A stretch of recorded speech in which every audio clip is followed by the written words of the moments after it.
Assalamualaikum warahmatullahi wabarakatuh. Halo, selamat pagi Pak Arfan, selamat pagi teman-teman semua. Apa kabarnya nih? Semoga kita dalam keadaan yang terbaik dalam lindungan Allah SWT, sehingga kita diberi kelancaran dan juga kemudahan dalam menuntut ilmu. Hari ini saya dan juga rekan-rekan saya akan membahas tentang materi zina dan pergaulan bebas. Materi ini sangat penting dan juga sangat menarik untuk dibahas karena di sini saya dan teman-teman semua dalam fase remaja yang dimana kami ini sangat penasaran dan juga sangat tertarik untuk mencoba hal-hal yang baru, tapi seringnya kita tidak memikirkan dampak ke depannya. Akankah itu akan berdampak buruk bagi kita dan juga orang lain?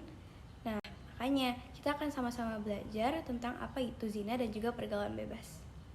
Oh ya, kalau kata pepatah, tak kenal maka tak sayang nih. Jadi sebelum mulai ke materinya, izinkan saya untuk memperkenalkan diri saya dan juga teman-teman saya yang telah membuat materi yang luar biasa ini. Pertama, perkenalkan, nama saya Nasya Faila Sufa, di sini sebagai moderator. Lalu teman saya ada Vina Juniwati, Raisa Ahtari, dan juga Tiara Indah. Oke, mengingat waktu yang terus berjalan, mari kita ucapkan Bismillahirrahmanirrahim untuk memulai pelajaran kali ini. Untuk materi yaitu Vina, Tiara, dan juga Raisa, dipersilahkan. Bagian yang pertama ada pengertian perbuatan zina. Di sini ada 3 pengertian perbuatan zina, tapi saya akan menjelaskan salah satu di antaranya, yaitu zina adalah berasal dari kata zana yazni, yaitu hubungan badan antara laki-laki dan perempuan yang belum terikat hubungan pernikahan yang sesuai dengan tuntunan agama Islam. Bagian yang kedua ada hukum perbuatan zina. Hukum perbuatan zina adalah haram sesuai yang terkandung di dalam Al-Quran surat Al-Isra ayat 32. Bagian yang ketiga ada macam-macam zina. Di sini ada 3 macam-macam zina, yaitu yang pertama zina alaman, yaitu zina yang dilakukan oleh panca indera. Yang kedua ada zina muson, yaitu zina yang dilakukan oleh mereka yang telah menikah atau mempunyai suami dan istri. Dan yang ketiga terakhir ada zina ghair muson, yaitu mereka yang belum pernah menikah. Hukuman bagi pelaku perbuatan zina.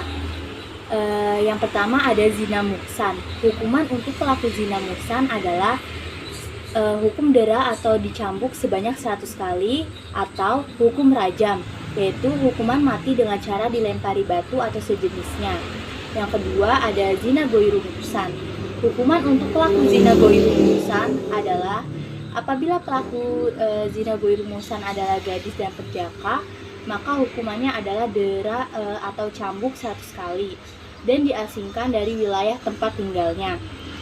Yang kedua, apabila pelaku zina ghoiru muhsan adalah janda atau duda, maka hukumannya adalah dera 100 kali dan hukum rajam hingga meninggal dunia. Yang terakhir ada hukum perbuatan zina dalam Kitab Undang-Undang Hukum Pidana atau KUHP. Dalam pasal 284 KUHP, pelaku perbuatan zina dapat diancam dengan hukuman 9 bulan penjara. Dampak negatif zina. Menurut Imam Sayuti dalam kitab Al-Jami Al-Kabir, perbuatan zina dapat mengakibatkan 6 dampak negatif bagi pelakunya. 3 dampak negatif di dunia dan 3 dampak negatif akan ditimpakan di akhirat, yaitu 1. Dampak yang ditanggung di dunia antara lain menghilangkan kewibawaan, menyebabkan kefakiran, dan memperpendek umur. Yang kedua, dampak yang akan ditanggung di akhirat antara lain mendapatkan murka Allah Subhanahu wa Ta'ala, mendapatkan hisab yang buruk, dan mendapatkan siksa yang pedih. Menelaah isi dan kandungan Quran surat Al-Isra ayat 32. Sebagaimana disebutkan dalam Quran surat Al-Isra ayat 32 bahwa mendekati perbuatan zina saja sudah terlarang, apalagi jika sampai melakukannya, maka tentu saja pelakunya telah melakukan perbuatan yang keji dan menempuh jalan yang sangat buruk. Karena hal ini dapat menimbulkan berbagai akibat antara lain terjerabutnya akar kekeluargaan atau nasab, menyebarnya penyakit menular, merajalelanya nafsu dan kemaksiatan serta terjadinya degradasi moral di tengah masyarakat. Hal ini menegaskan pada kalimat, dan janganlah kamu mendekati zina dengan melakukan hal-hal yang keji meskipun hanya dalam bentuk khayalan sekalipun. Karena sesungguhnya perbuatan zina itu adalah suatu perbuatan yang sangat keji dan melampaui batas dalam ukuran apapun, serta merupakan jalan yang sangat buruk untuk menyalurkan kebutuhan biologis.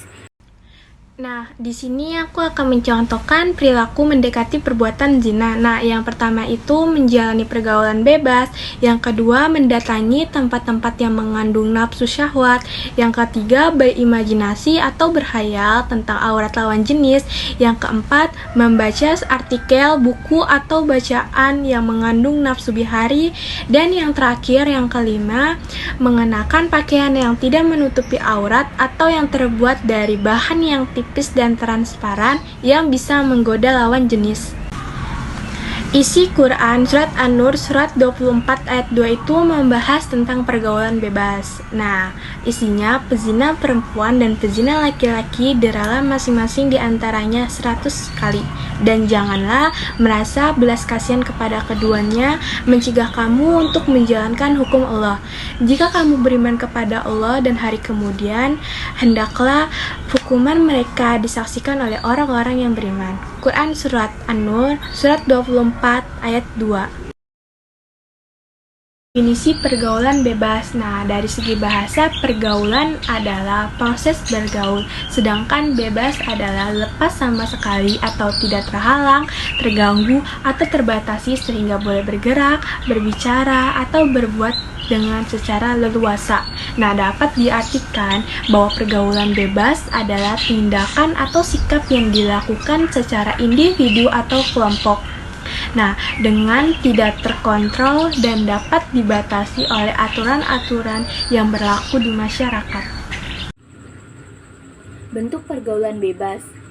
Contoh bentuk pergaulan bebas adalah seks bebas atau perbuatan zina.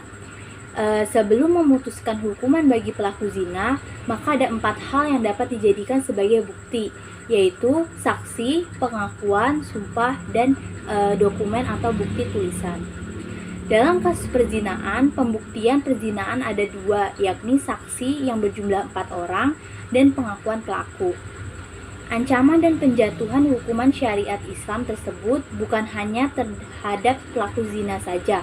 Menuduh orang lain telah melakukan zina pun mendapatkan ancaman yang sama besarnya apabila tuduhan tersebut tidak terbukti. Nah, yang terakhir, aku punya tips buat kita semua agar kita semua dapat terhindar dari pergaulan bebas dan juga dari zina. Yang pertama adalah menjaga pergaulan yang sehat dan juga beretika. Yang kedua, selektif dalam memilih lingkungan pertemanan. Yang ketiga, menjaga dan juga menutup aurat. Yang keempat, kita dapat menghindari dan juga tidak pergi ke tempat-tempat maksiat. Yang kelima, kalau kita punya waktu luang, manfaatkan waktu luang itu dengan kegiatan yang positif. Yang keenam, kita dapat memperbanyak zikir dan juga ibadah kepada Allah. Dan yang terakhir adalah berpuasa. Berpuasa sebagai perisai. Sekian materi yang kami sampaikan. Semoga materi dapat bermanfaat dan juga dapat diaplikasikan dalam kehidupan sehari-hari. Jika ada salah kata maupun kurang dan lebihnya, kami mohon maaf. Mari mengucap syukur alhamdulillahirrabbilalamin karena segala urusannya telah dilancarkan pada hari ini. Kami pamit undur diri. Wassalamualaikum warahmatullahi wabarakatuh.